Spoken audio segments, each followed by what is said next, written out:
Mari kita berdoa. Bapa di sorga, biarlah lagu ini menjadi sungguh-sungguh kerinduan setiap kami. Kami rindu Engkau sendiri yang boleh mengubahkan hidup kami. Supaya melalui kehidupan kami diubahkan jadi semakin serupa dengan Yesus Kristus. Tolong ya Tuhan, pakailah segala macam cara, termasuk pembelajaran akan firman Tuhan yang akan kami kerjakan sebentar lagi nih ya Tuhan. Pakailah menjadi alat di tangan-Mu, mengingatkan kami, mengarahkan kami, dan mengubahkan hidup setiap kami. Tuhan juga tolonglah hamba-Mu yang lemah dan terbatas. Pakailah untuk boleh menjadi alat di tangan-Mu, menyatakan seluruh isi hati. Ini doa kami ya Tuhan, yang kami naikkan di dalam nama Tuhan kami, Yesus Kristus. Amin. Shalom jemaat dikasih Tuhan. Sungguh bersyukur bisa kembali berjumpa dengan rekan-rekan sekalian di hari Minggu ini dan di hampir penghujung tahun. Sudah bulan November, waktu berlalu dengan begitu cepat. Setiap kali mengukur waktu, melihat tanggalan, melihat tahun yang sudah hampir ditutup kembali.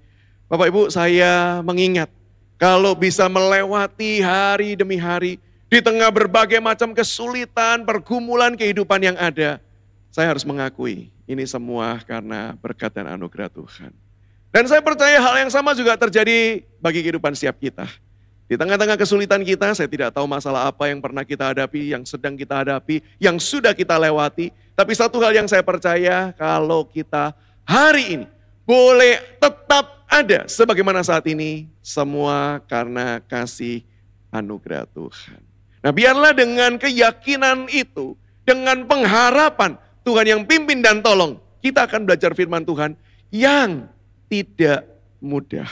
Ini spoiler saya di depan ya. Ini khotbah tidak mudah. Tapi yuk kita coba sama-sama belajar. Kita akan melanjutkan pembelajaran dari Filipi pasal yang keempat, ayat yang pertama hingga ayat yang ke-9. Filipi pasal 4, ayat yang pertama hingga ayat yang ke-9, saya akan bacakan di dalam terjemahan LAI-TB yang kedua. Silakan Bapak Ibu menyimak, baik Alkitabnya masih TB1, it's okay. Ada sedikit perubahan tapi minor. Tapi yang pasti isi dan esensinya tidak berubah. Karena itu saudara-saudara yang kukasihi dan kurindukan, sukacitaku dan mahkotaku, berdirilah juga dengan teguh dalam Tuhan. Hai saudara-saudaraku yang terkasih, Euodia kunasehati, dan Sintike kunasehati, supaya sehati sepikir dalam Tuhan. Bahkan ku minta kepadamu juga, Sunsugos temanku yang setia, tolonglah mereka. Karena mereka telah berjuang dengan aku dalam pekabaran Injil bersama-sama dengan Clemens dan kawan-kawan sekerjaku yang lain yang nama-namanya tercantum dalam kitab kehidupan. Bersukacitalah senantiasa dalam Tuhan. Sekali lagi kukatakan, bersukacitalah. Hendaklah kebaikan hatimu diketahui semua orang, Tuhan sudah dekat. Janganlah hendaknya kamu khawatir tentang apapun juga. Tetapi nyatakanlah dalam segala hal keinginanmu kepada Allah dalam doa dan permohonan dengan ucapan syukur. Damai sejahtera Allah yang melampaui segala akal akan memelihara hati dan pikiranmu dalam Kristus Yesus. Dan ini dua ayat terakhir akan menjadi fokus penekanan kita. Jadi akhirnya saudara-saudaraku, semua yang benar, semua yang mulia, semua yang adil, semua yang suci, semua yang manis, semua yang sedap didengar, semua yang disebut kebajikan dan patut dipuji, pikirkanlah semuanya itu. Apa yang telah kamu pelajari dan apa yang telah kamu terima dan apa yang telah kamu dengar dan apa yang telah kamu lihat padaku, lakukanlah itu. Dengan demikian, Allah sumber damai sejahtera akan menyertai kamu. Saya percaya tema yang dipercayakan untuk kita renungkan bersama-sama didasarkan dari kata pikirkanlah semuanya itu. Lalu dilanjutkan dengan kata lakukanlah itu. Bapak Ibu dan rekan-rekan sekalian, berpikir yang benar untuk mendapatkan pengetahuan yang benar dan kemudian melakukan yang benar ini tidak mudah. Saya percaya kita semua akan setuju ketika saya paparkan alasannya. Ada 3 alasan. Yang pertama adalah problem cakupan. Kita bukan cuma belajar berpikir, tapi juga bertindak. Atau dengan kata lain, kita sedang membicarakan keseluruhan hidup kita. Bukankah untuk melakukan segala sesuatu dimulai dengan proses berpikir? Kalau orang tidak percaya, saya umumnya mengajukan cerita ini atau bukti ini sebagai contoh. Bapak Ibu ketika duduk di kursi, apakah Bapak Ibu berpikir? Kalau orang menjawab tentu tidak, saya setuju di dalam pengertian kita tidak perlu memproses secara khusus. Tapi untuk duduk, kita semua itu berpikir loh Bapak Ibu. Buktinya begini, kalau andai kata kita diberikan sebuah kursi jemaat yang baru. Semua minggu depan, ini cuman cerita ya, tolong jangan paksa majelis melakukannya ya. Kalau minggu depan semua kursi jemaat diganti. Diganti semuanya duduk satu orang satu kursi, wah spesial kan ya. Dan kursinya enggak kayu Bapak Ibu, ada busanya. Dan busanya busa yang bagus, memory foam, was. Tahu bedanya kursi bagus sama kursi enggak bagus dari situ Bapak Ibu. Kalau kursi bagus diduduki Bapak Ibu, itu kempesnya pelan-pelan. Nanti kalau kita berdiri dia naik lagi ya. Kalau kursi enggak bagus, kita duduk sama enggak duduk langsung ambles gitu ya. Nah itu kursi enggak bagus. Nah ini diberikan kursi yang bagus. Tapi, ini tapinya. Semua kursi karena personal, kakinya cuma satu. Di tengah-tengah, seperti bentuknya seperti high heels-nya wanita. Jadi menyempit begitu. Kira-kira kalau duduk seperti apa? Saya yakin Bapak Ibu walaupun untuk kursi baru, ketika nanti jemaat mau duduk, semua tidak akan duduk, kursi baru. Duduk yuk, langsung kita duduk. Saya kok tidak yakin itu. Yang akan terjadi adalah, kursi baru sih kursi baru. Tapi kakinya cuma satu. Kuat enggak? Dan saya percaya kalau tetap mau dicoba-coba, semua akan jadi ahli kungfu. Kenapa? Pasang kuda-kuda gitu kan ya. Baru kemudian duduk pelan-pelan, mencoba. Begitu goyang, langsung spontan berdiri. Itu menunjukkan apa sih? Duduk pun berpikir. Kenapa kita mau duduk sekarang? Karena kita tahu kursi ini cukup kokoh. Kursi ini kaki-kakinya kuat menopang. Dan kursi ini secara pengalaman sudah sanggup menopang jemaat. Sehingga itu membuat kita, begitu kita masuk gedung gereja, melihat kursi yang sama, sudah duduki sekian kali dan kita tahu ini gedung gereja. Bukan tempatnya prank. Beda loh kalau kelihatannya kuat, tapi ini adalah tempat ada kamera tersembunyi, bisa di-prank, mungkin kita tetap berhati-hati. Tapi karena kita tahu ini gereja pasti kuat, itu membuktikan apa? Kita senantiasa berpikir untuk bertindak. Maka ketika topiknya adalah berpikir yang benar sampai bertindak yang benar. Waduh Bapak Ibu, ini luas yang mau dibicarakan. Maka siap-siap Bapak Ibu, khotbah hari ini 3 jam. Gitu ya. Enggak Bapak Ibu ya. Karena yang enggak kuat bukan Bapak Ibu, yang ngomong yang enggak kuat. Gitu. Yang kedua problemnya adalah dari masing-masing bagian itu juga ada problem Bapak Ibu. Ngomongin sendiri berpikir yang benar, itu punya masalahnya. Punya pergumulannya. Sehingga nggak heran Bapak Ibu, berpikir yang benar itu merupakan studi khusus filsafat. Saya sengaja pakai kata ini nih. Namanya epistemologi. Wah, apalagi itu enggak apa-apa Bapak Ibu. Nggak penting. Nanti nggak tahu itu tetap masuk surga bisa kok ya. Nah tapi ini ada studi khususnya. Dan studi filsafat. Dan kita yakin semua mendengar kata filsafat, semua orang berkata, pasti angel. Saya pernah sekali ke bank, ke tellernya, terus dia tahu, saya status di KTP dosen, dia tanya, Pak dosen ya, ngajar apa? Saya pakai, saya ngajar filsafat agama. Wih, Bapak pasti orang pinter ya. Kenapa? Ngajar filsafat. Susah kan filsafat itu. Nah itu ada bidangnya nih. Jadi ngomongin berpikir yang benar itu sendiri, itu begitu dalam dan begitu sulit. Apalagi juga ngomongin bertindak yang benar. Bertindak yang benar itu tidak sederhana loh Bapak Ibu. Kenapa? Bertindak yang benar itu mencakup 3 ciri. Motifnya benar, caranya benar, tujuannya benar. Kalau salah satu saja tidak benar, tidak bisa disebut tindakan yang benar. Nah ini problem yang kedua. Dan problem yang ketiga Bapak Ibu yaitu adalah problem koneksi. Koneksi apa? Antara berpikir dengan bertindak. Antara kita tahu dengan kita melakukan. Dan bukankah itu problem setiap orang termasuk kita. Banyak di antara kita tahu yang benar. Tapi bukankah seringkali kita sulit melakukan yang benar? Kita tahu banyak kebenaran Tuhan. Sudah dengar banyak khotbah. Tapi bukankah nggak mudah menerapkan firman Tuhan itu di dalam kehidupan kita hari lepas hari. Nah, sudah banyak kan ya masalahnya ya. Nggak perlu ditambahin yang lain deh. Ini cuma contoh saja. Nah, dari antara semua hal ini Bapak Ibu, nggak mungkin deh kita bahas semuanya. Jadi saya akan berfokus dan saya memilih satu bagian saja yang akan kita soroti. Yaitu masalah yang ketiga, yaitu masalah koneksi. Bagaimana kita tahu yang benar, sehingga kemudian kita juga bisa menghidupi dan melakukan yang benar. Kenapa bagian ini saya ambil Bapak Ibu? Selain karena memang saya suka bagian ini, dan itu menjadi pergumulan setiap kita, teks Filipi nampaknya cocok untuk bagian tersebut. Kalau kita mengamati surat Filipi Bapak Ibu, dan kita sudah mengamati dari minggu-minggu sebelumnya, kita tahu bahwa jemaat Filipi adalah jemaat yang begitu baik. Jemaat yang cinta Tuhan. Jemaat yang mencintai akan hamba-hamba Tuhan. Maka begitu Rasul Paulus ada di dalam penjara, apa yang terjadi dengan jemaat Filipi? Ini jemaat yang pernah dilayani oleh Paulus, dikunjungi oleh Paulus, mendengar Paulus masuk penjara, jemaat ini berduka cita. Jemaat ini begitu sedih, sehingga nggak heran di dalam surat Filipi, Paulus berkali-kali menuliskan kata ini. Bersukacitalah. It's okay aku di penjara.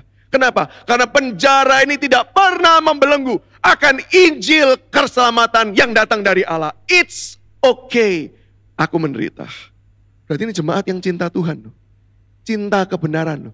Dan kalau kita mengamati banyak hal-hal dituliskan di dalam surat Filipi. Yang pada waktu itu ada ancaman akan guru-guru palsu. Ada ancaman dari luar. Tapi kita amati. Sangat sedikit pengajaran-pengajaran yang khusus, spesial. Seperti contohnya ketika jemaat di Korintus. Isinya kan banyak sekali. Ajaran-ajaran tertentu. Di Filipi ini lebih pada surat penguatan. Maka kita tahu apa? Berarti jemaat Filipi ini jemaat yang terdidik. Jemaat Filipi ini tahu banyak hal. Tapi meskipun tahu banyak hal, bukankah Paulus di penghujung suratnya berkata apa? Yang kamu sudah dengar, yang kamu sudah lihat, yang kamu lihat juga dalam teladan hidupku, sekarang PR-nya apa? Lakukan. Maka bukankah cocok nih, kalau sekarang kita belajar. Bagaimana ya, apa yang kita ketahui, tidak hanya stop di dalam pengetahuan kita. Tapi menolong untuk saya bisa mengerjakan, melakukan di dalam kehidupan kita hari lepas hari. Dan spoiler yang terakhir Bapak Ibu, ini bukan cuma tidak mudah dikhotbahkan karena panjang lebar, tapi ini juga tidak mudah untuk dihidupi. Maka biarlah kita dengan kesadaran, ini PR besar, dan kita lemah. Kita datang kepada firman, kita memohon Tuhan menguatkan dan menolong kita.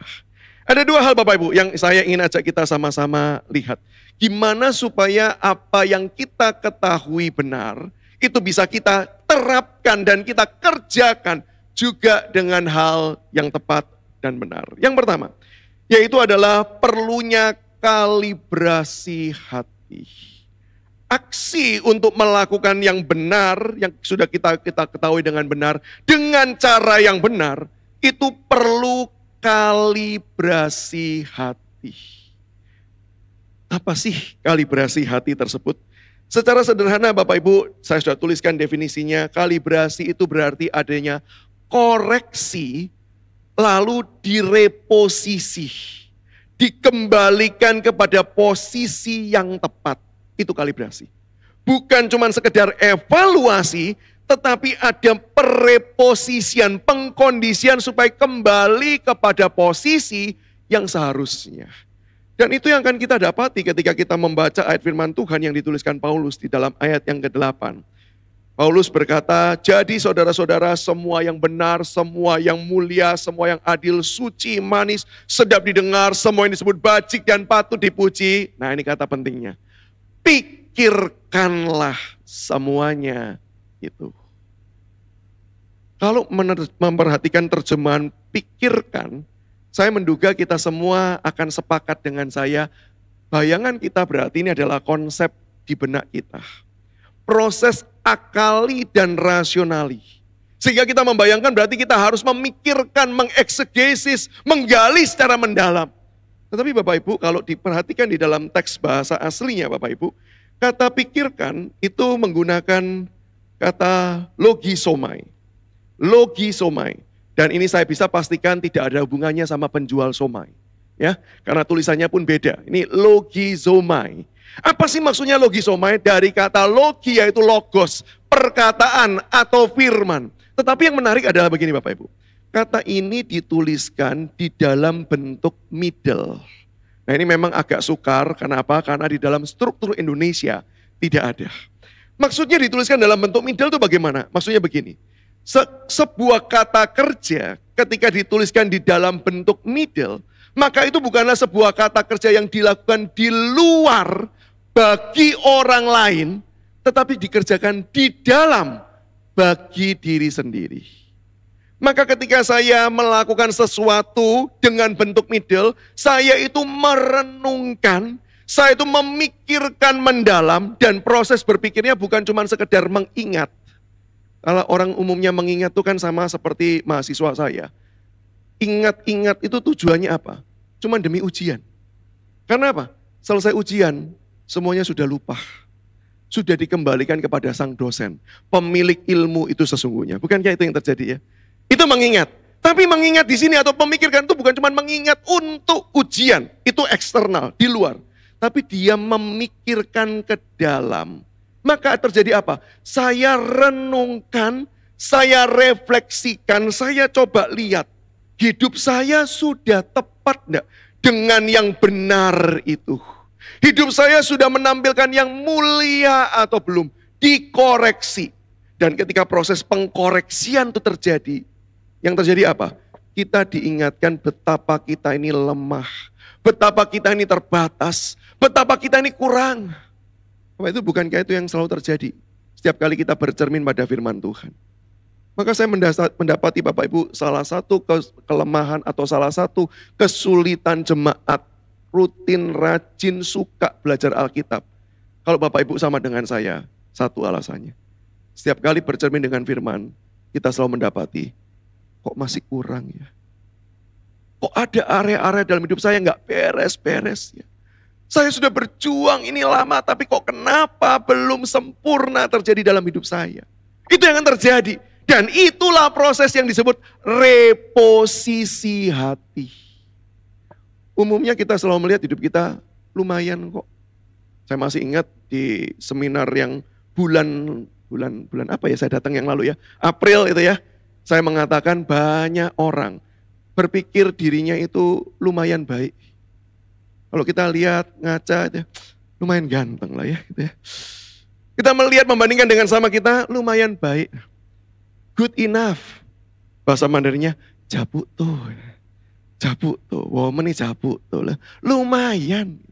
Kenapa? Karena pada umumnya itu cara berpikir kita. Tetapi begitu diterangi oleh firman Tuhan, kita tuh bisa melihat bahwa enggak kok. Enggak ada yang baik dalam diri saya. Bahkan sometimes pelayanan yang kita kerjakan, pelayanan yang dikerjakan dalam keberdosaan. Sehingga itulah reposisi hati. Kita bisa melihat kembali dengan tepat, kembali dengan presisi, sebagaimana yang Tuhan inginkan. Maka itu ketika kita mau melakukan yang benar, hati kita perlu dikalibrasi. Karena tanpa kalibrasi kita tidak akan melakukan koreksi. Kita akan merasa hidup kita oke. Tanpa dikalibrasi nggak ada reposisi.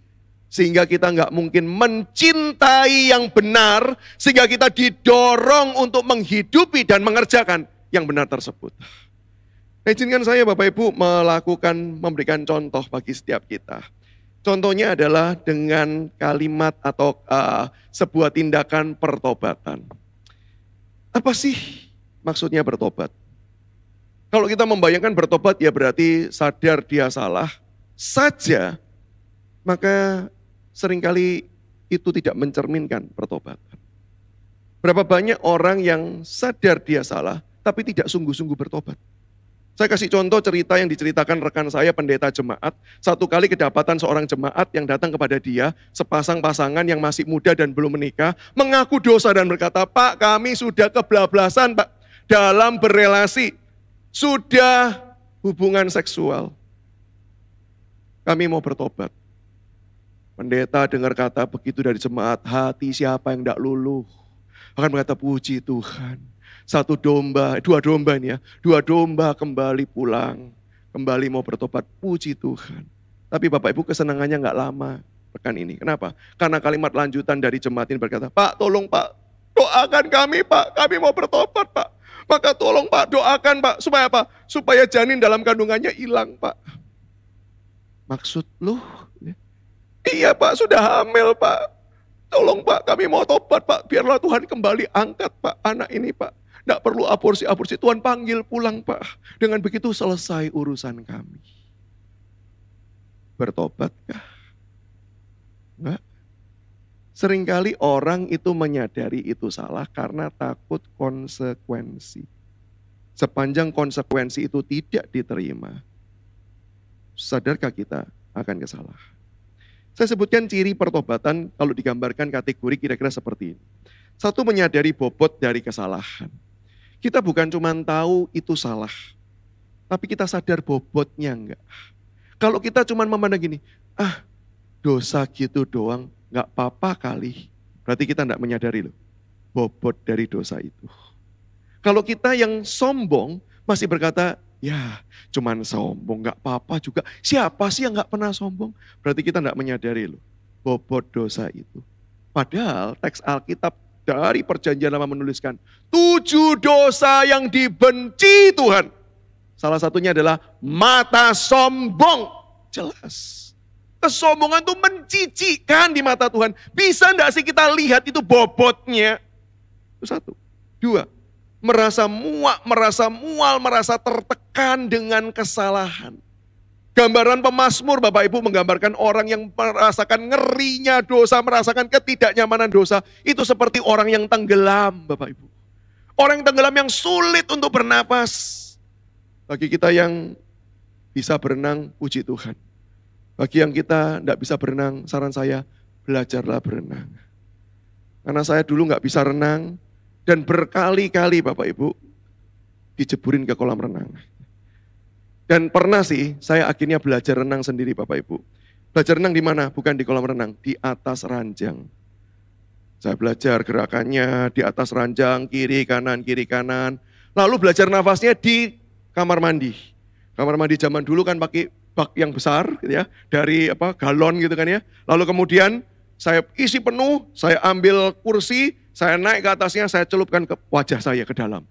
Berapa detik saya keluar, ambil nafas. Gitu. Saya latihan renang seperti itu. Sampai satu kali retreat, Bapak Ibu di Jawa Timur namanya YWI gitu ya. Itu ada kolam renangnya.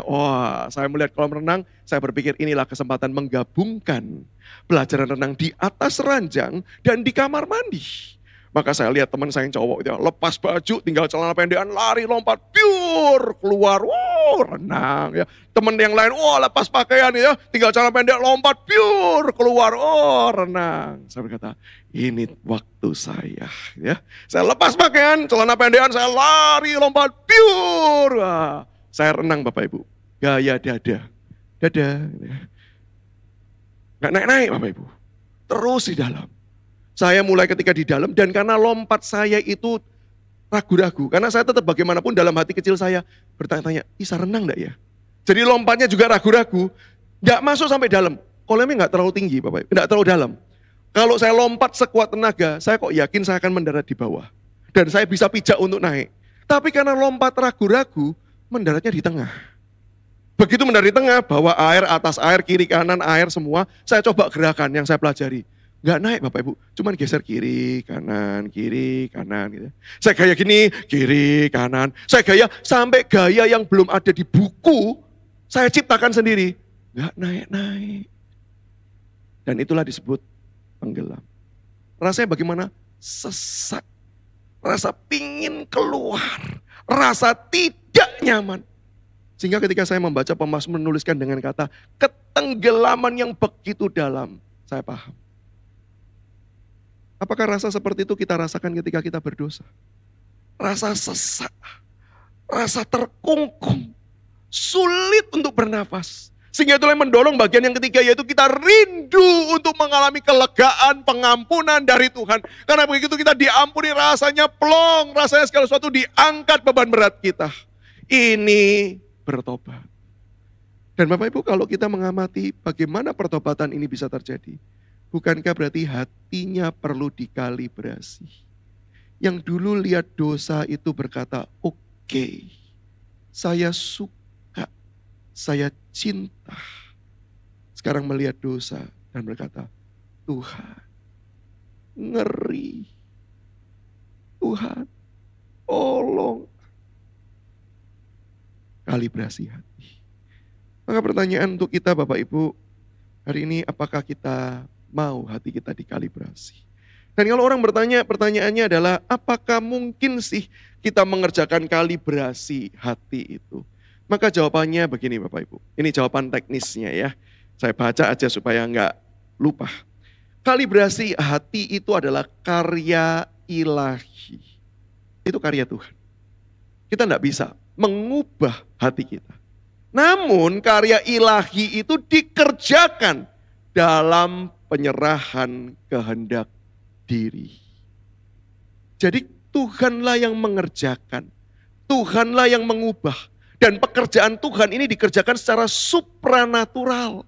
Kita tidak akan pernah tahu kapan waktunya, bagaimana caranya. Yang kita bisa sadari adalah ketika kita menyerahkan diri, ketika kita membiarkan Tuhan bekerja, ketika kita mencoba untuk taat melakukan dengan segala perjuangannya, ketika kita menoleh ke belakang, kita bisa menyadari, sudah berubah loh.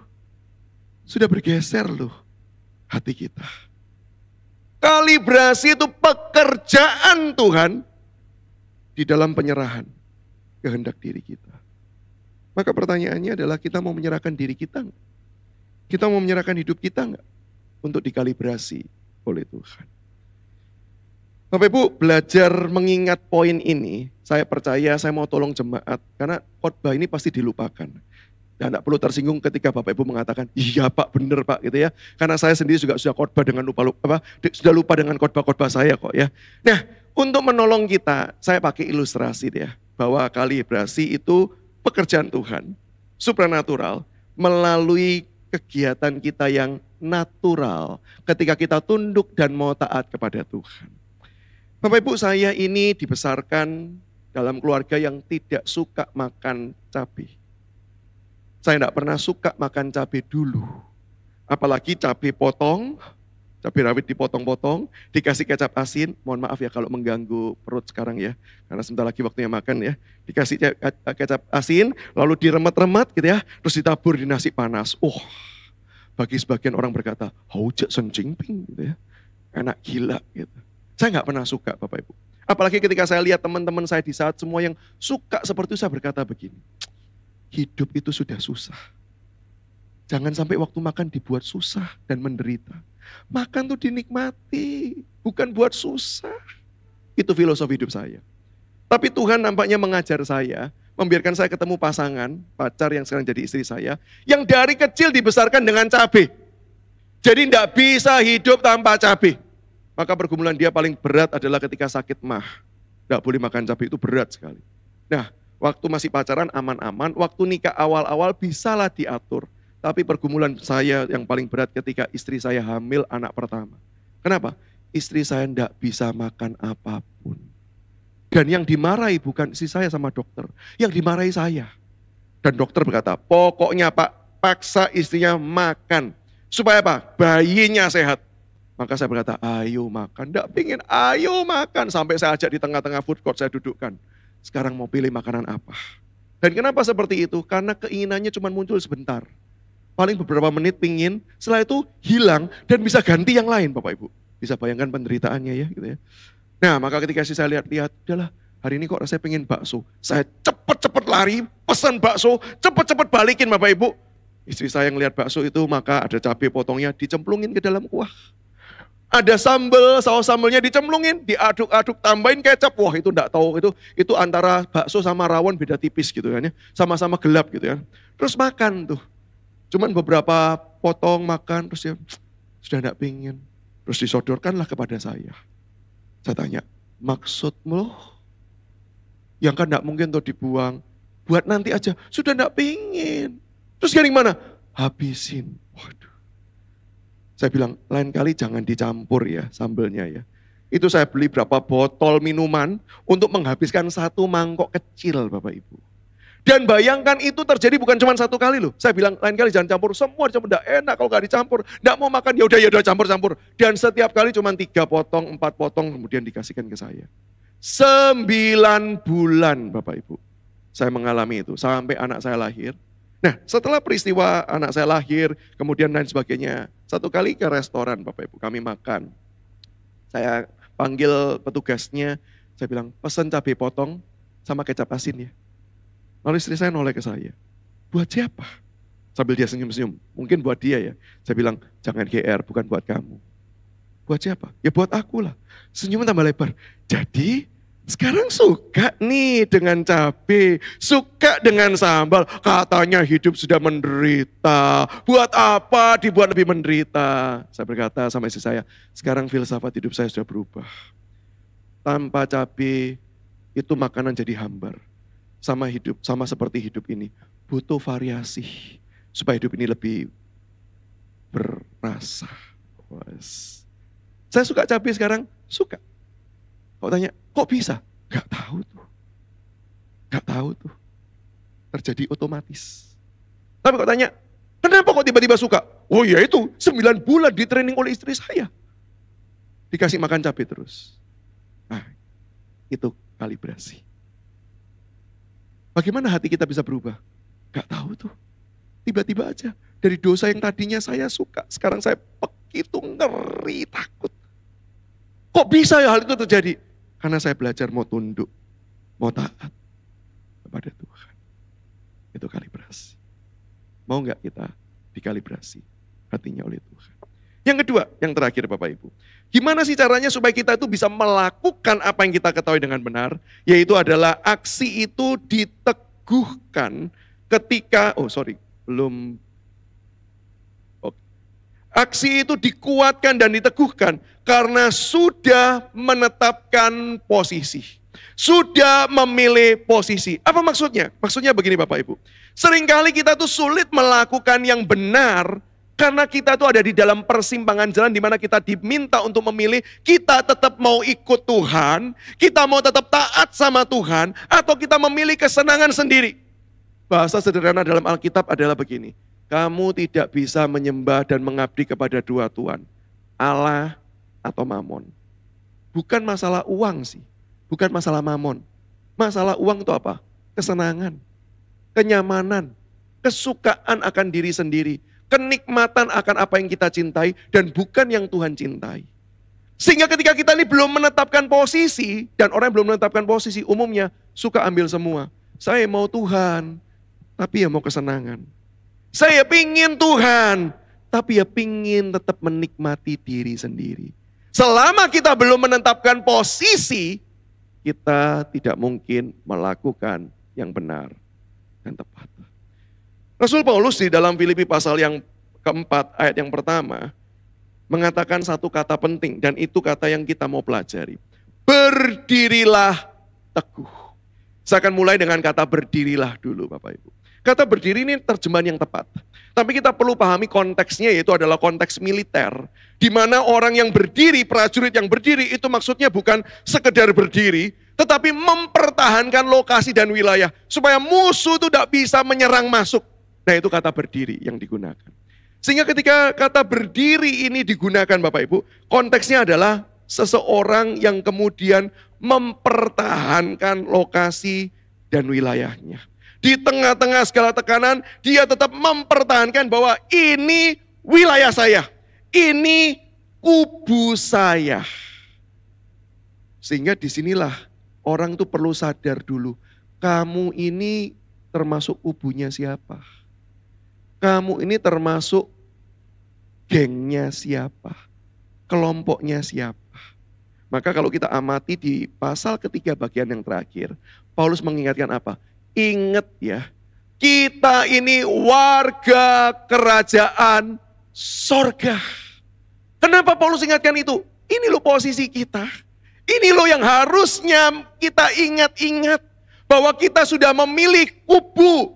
Kita bukan di tengah-tengah. Kita bukan memilih ya surga saya mau, dunia yang dosa saya juga mau. Enggak, kita ini warga kerajaan sorga yang diutus ke dalam dunia. Tapi kita bukan bagian dari dunia ini. Kita warga kerajaan sorga. Posisinya sudah jelas. Dan untuk mengingatkan jemaat akan posisi yang jelas ini, Paulus mengingatkan tentang kenapa sih kok kita itu memilih posisi warga kerajaan surga. Karena Allah sudah menunjukkan kuasanya dan kasihnya. Allah yang seperti apa? Allah yang dinyatakan di dalam Kristus yang mulia. Yang sudah menaklukkan segala sesuatu. Kenapa kok kita memilih posisinya Tuhan? Karena Tuhan yang berkuasa. Berkuasanya seperti apa? Paulus menggambarkan. Dia sudah menaklukkan semua di bawah kuasanya dia. Dan kalau kita amati secara cepat catatan Injil. Maka bukankah Yesus yang adalah Allah berkuasa di sorga? Berarti surga tunduk kepada dia. Dan kita bisa segera berkata amin. Tapi jangan lupa dunia ini sudah jatuh dalam dosa. Dunia ini dikuasai oleh si jahat. Tapi Tuhan tidak membiarkan dunia ini dipegang oleh si jahat. Tuhan mau ambil alih dengan kekuatan yang penuh. Maka dia datang, dia berinkarnasi. Dia yang berkuasa di sorga mau menunjukkan dunia ini tetap milik Bapa, bukan milik si jahat. Maka dia masuk ke dalam dunia, dia berinkarnasi, dan dia tunjukkan tanda-tanda kuasanya selama ada dalam dunia. Maka bukankah kita melihat melalui pelayanan Yesus, yang sakit melalui firman-Nya disembuhkan. Yang dikuasai oleh si jahat, melalui firman-Nya si jahat diusir. Bahkan alam semesta tunduk kepada firman Yesus Kristus. Hal itu tujuannya apa? Mau menunjukkan kepada manusia. Kamu berpikir dunia ini miliknya setan. Kamu berpikir dunia ini miliknya roh-roh penguasa. Bukan.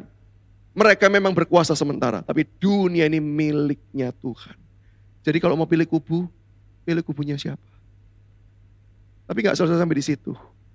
Yesus yang menunjukkan kuasanya. Dia rela mati. Dia berkuasa. Tapi dia rela mati. Untuk apa? Menanggung dosa manusia. Untuk kemudian menanggung hukuman Allah. Untuk mengalami kematian dan semakin dilalui oleh banyak manusia di sepanjang sejarah. Yesus mengalami semua hal tersebut. Dia mati, dia masuk ke dalam bagian yang paling dalam. Tapi gak selesai di situ. Dia keluar kembali, dia bangkit. Untuk memberitahu apa? Gak ada apa-apa di sana. Sudah, itu pun sudah jadi wilayah kekuasaan saya. Kalau digambarkan secara infografis ya. Dari surga di atas dia berkuasa. Sampai yang paling dalam. Dia juga berkuasa. Yesus bangkit, dia kembali tinggal sementara di bumi untuk apa? Memberitahu bahwa dia tetap berkuasa, bahkan sekarang melampaui alam natural. Buktinya apa? Ruangan tertutup, para murid ketakutan. Yesus tidak perlu ketok-ketok. Bukain dong, mau masuk. Dia langsung hadir di sana, menembus ruang dan waktu. Menunjukkan apa? Aku berkuasa melampaui segala yang ada. Dan dia akhirnya naik ke surga. Menunjukkan kekuasaannya kembali. Dia duduk dan dia di surga, dia memerintah semua yang ada. Bapak Ibu kalau disuruh memilih kelompok, pilih kelompoknya siapa? Kelompok Allah yang berkuasa seperti ini. Atau pilih kelompok dengan kita mencoba berjuang hidup sendiri. Dengan kekuatan kita sendiri. Dengan kemauan kita sendiri. Bahkan kita yang tidak menguasai akan hari esok hidup kita. Bukankah wajar Paulus berkata, bertahan, pilih kubu yang benar, pilih Yesus. Dan dia bukan sekedar berkuasa, tetapi dia mengasihi. Maka mereka yang terhilang, maka mereka yang tersesat, maka mereka yang berdosa, apapun jenisnya, bahkan mereka yang sudah melupakan Tuhan sampai di atas salib dimaki-maki oleh penjahat. Tetapi di detik-detik terakhir ketika penjatuh berkata, Guru ingatlah akan aku. Kalau engkau datang sebagai Raja. Bahkan di momen-momen paling ujung. Di mana seluruh hidupnya rusak. Tapi hidupnya kemudian berkata, Tuhan aku tahu aku gak sanggup. Masih berkenankah engkau mengasihi aku? Dan Yesus tetap berkata, ya. Hari ini juga engkau bersama aku di Firdaus. Dan bukankah itu yang Tuhan juga sudah tunjukkan bagi kita. Kita yang lemah, tapi Tuhan kasih. Kita yang tersesat, tapi Tuhan cari. Kita yang memberontak dan melawan Dia, Bukankah Tuhan ampuni dengan caranya yang spesial dan khusus buat kita. Dan kalau kita perhatikan di sepanjang Alkitab Bapak Ibu, Alkitab menawarkan, yuk pilih posisi. Yosua kepada bangsa Israel berkata apa? Pilihlah hari ini kepada siapa kamu akan menyembah. Tuhan, Yahweh, atau Allah-Allah yang lain. Yosua menawarkan sama orang Israel.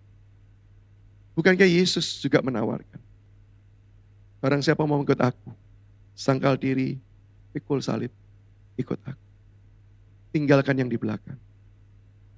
Mana yang kita pilih? Berdiri berarti memutuskan, disinilah aku menetapkan keputusan. Tapi bukan cuma sekedar berdiri loh. Ada kata teguh. Pertanyaannya bisa gak sih kita bertahan? Kalau milih Yesus kok saya percaya kita semua sudah milih Yesus nih ya. Cuman pertanyaannya, teguh gak? Terus menerus enggak? Kuat enggak? Maka bukankah kita berkata, ya kalau soal milih Yesus kita sudah pilih. Tapi problemnya kita sulit nih untuk teguh. Gimana caranya saya bisa terus menerus bertahan. Apalagi di tengah-tengah kesulitan, di tengah tantangan, di tengah segala serangan yang ada. Di tengah-tengah kalau saya hidup menurut cara Tuhan saya menderita. Tapi kalau saya hidup menurut cara saya sendiri, mungkin loh saya masih bisa senang. Mungkin loh saya masih bisa beruntung. Bagaimana saya mau teguh di dalam Dia? Jawabannya satu Bapak Ibu. Kita tidak mungkin teguh dengan kekuatan kita. Kecuali dalam genggaman tangan Tuhan. Kita disuruh memilih, itu bagian kita. Tetapi ketika kita sudah memilih Tuhan, sadar enggak? Bahwa yang membuat kita tetap berdiri, karena kita dipegang dengan tangannya yang kokoh. Dengan tangannya yang kuat. Yang menopang, yang menjaga, yang menolong setiap kita. Sehingga di dalam genggamannya kita aman. Kita sanggup teguh berdiri. Maka tawarannya hari ini adalah pilihlah posisi. Berdoalah kepada Tuhan, pilih posisi. Maukah kita berkata, Tuhan, aku tahu Engkau yang seharusnya memiliki seluruh hidup. Baik di kerjaan, baik di rumah tangga, baik dengan rekan bisnis, baik dengan orang-orang yang se-circle, dengan apapun seluruh hidup saya harusnya milik Tuhan. Maka harusnya saya menyerahkan kepada Engkau. Dan Tuhan, saya mau, tolong saya teguh di dalam Engkau. Tolong genggam tangan saya. Hanya di dalam genggamannya, kita teguh dan aman. Izinkan saya Bapak Ibu menutup. Dan sekali lagi ya, saya pakai cerita supaya kita ingat. Dan cerita ini saya sudah lupa, saya pernah cerita atau enggak, karena sering kali saya ceritakan. Dan enggak masalah, karena ini pengalaman hidup saya. Siapa berani ngelarang, gitu kan ya. Nah, tapi saya yakin walaupun berkali-kali diceritakan, orang tetap bisa mendapatkan manfaatnya. Setiap kali waktu saya masih kecil, ketika mau diajak pergi oleh orang tua berbelanja, maka orang tua saya selalu memberikan 2 aturan. Kalau saya setujui, baru boleh ikut pergi. Aturan pertama adalah tidak boleh beli apapun. Jadi boleh pergi belanja, yang boleh belanja cuma orang tua. Anak-anak tidak boleh ikut belanja. Tanya, Samuel mau? Saya bilang, oke. Yang kedua syaratnya, harus digandeng. Kalau nggak digandeng, nanti hilang. Nah, ini kalimat literalnya. Dan logatnya kira-kira persis seperti saya. Kapok. Nah, itu bahasanya ya. Jadi harus mau digandeng, kalau nggak digandeng nanti hilang, kapok. Maka ketika pergi, saya sudah setuju pergi, turun dari angkot, langsung tangan mama saya, digandeng. Wah, saya mulai digandeng Bapak Ibu. Cuman yang jadi problem Bapak Ibu, memang saya tahu saya enggak bisa belanja. Tapi kan boleh dong cuci mata. Maka ketika ngelewatin toko mainan Bapak Ibu, saya ngeliatin mainan, saya jalan lebih pelan Bapak Ibu. Nampaknya orang tua saya sadar, kok semakin berat ya. Maka dia noleh, kenapa kamu? Sebentar mah, lihat mainan. Nggak usah lihat-lihat. Saya langsung, aturannya cuma 2. Nggak boleh belanja sama digandeng. Kan bukan nggak boleh lihat. Nah, tapi percayalah, aturan orang tua cuma 1. Orang tua selalu benar. Maka dia berkata, nggak usah lihat-lihat. Karena kalau lihat, nanti pengen. Kalau pengen, nanti minta. Nanti merengek-rengek. Sudah nggak usah lihat-lihat. Saya jadi menyesal, kenapa saya ikut. Saya sedang memilih saya mau tutup mata sajakah? Tapi kenapa sih, apa yang membuat saya menderita kalau saya tidak boleh lihat-lihat mainan? Karena saya diajak pergi ke tempat di mana saya itu tidak enjoy sama sekali. Ngeliatin panci, wajan, daster, dan sudah gitu dipilih-pilih bolak-balik. Itu panci dibolak-balik sama, nggak keluar jinnya. Ngapain dibolak-balik? Ngeliatin bolak-balik lama bener gitu ya.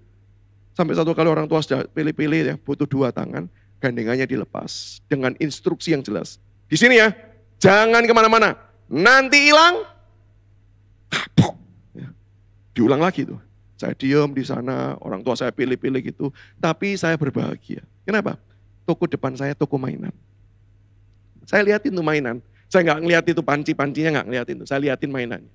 Tapi ngeliatin mainan dari jauh kurang seru. Maka saya beranikan mengambil langkah iman. Ya. Saya maju 1 langkah, saya liatin mainan dan saya terapkan prinsip firman Tuhan. Berdoa dan berjaga-jaga. Lihat mainan, lihat mama, oh masih ada. Maju 1 langkah lagi, lihat mainan, lihat mama, oh masih aman. Sampai persis depan toko, lihat mainan, lihat mama, oh aman. Lihat mainan, lihat mama, oh aman. Lihat mainan, mama hilang. Maka mulai saya segera balik ke toko itu. Tapi belum apa-apa, saya cuma pikir tukar posisi. Maka saya panggil, mama, saya puteri toko itu 7 kali. Untung gak roboh loh ya. Puterin, mama. Gak ada respon. Karena nampaknya di balik layar ceritanya, mama saya belanja-belanja harga gak cocok. Mau bandingin dengan toko lain, dia pergi, dia lupa dia bawa anak. Setelah saya panggil-panggil gak ada, nah banyak tuh ibu-ibu di sana. Yang dengar ada satu anak muter-muter manggil mama-mama gak ada yang nyaut. Maka mulailah ibu-ibu itu saling teriak satu sama lain. Wih! Anak yang sopo hilang nih, anak yang sopo hilang. Nah kata hilang itulah yang menyadarkan saya. Tiba-tiba kalau sinetron tuh ya, saya di zoom, apa gitu kan. Hilang, mulai pikiran, aduh saya gak bisa pulang rumah, saya tinggal di kolong jembatan, saya gak bisa makan ini. Wah pikiran buruk. Dan teringatlah wajah mama saya. Yang berkata apa? Apa? Mulai nangis, mulai takut, saya puter-puter, mau diajak, ayo diajak pergi ke pengumuman, saya enggak mau, takut diculik, enggak mau, puter bawa, mama. Di tengah-tengah segala kefrustasian saya, tiba-tiba ada suara yang terdengar, Samuel. Dan saya berani jamin Bapak Ibu, saya bersaksi hari ini, itu bukan suara Tuhan. Sehingga saya enggak perlu berkata seperti ajaran Eli kepada Samuel di Alkitab, ya Tuhan berbicaralah, hamba-Mu siap mendengar. Karena suaranya feminim, melengking. Saya kok enggak yakin suara Tuhan begitu kan ya. Biasa kalau baca Alkitab, Samuel. Nah, itu suara Tuhan ya. Kalau Samuel, nah, itu bukan suara Tuhan ya. Dan saya tahu itu suara mama saya. Maka mulai ada Samuel, mama. Saya mulai cari gitu ya. Di mana arah suaranya? Ternyata jauh di sana. Maka begitu saya melihat mama saya jauh, saya mulai dia, mama, saya lari. Nah disinilah saya punya ekspektasi. Ekspektasi loh ya. Nah, ekspektasi saya apa? Seperti drama Korea. Saya lari, mama saya lari, ketemu di tengah. Oh anakku yang hilang sudah kembali. Sama-sama nangis, jangan hilang lagi anakku. Itu bayangan saya. Yang terjadi adalah, realitanya adalah saya lari dan cuman saya yang lari. Mama saya begitu melihat saya, pertama bingung-bingung begitu melihat saya lari. Mulai, diam, tegak begitu kan ya. Nah lalu saya lari, saya sampai mama saya peluk kaki, mama. Gak ada tuh belayan, gak ada hening. Itu keheningan yang mengerikan. Dan saya beranikan diri saya menoleh ke atas. Maka bersabdalah dia. Dan sabdanya adalah, kapok. Nah, Bapak Ibu, yang menarik itu endingnya. Ini pengalaman saya. Setelah pengalaman itu, saya ulurkan tangan saya ke mama. Apakah setelah itu saya senang karena diajak pergi ke toko mainan? Enggak, tetap gak diajak ke toko mainan. Kemana? Tetap lihat panci Bapak Ibu. Gak berubah.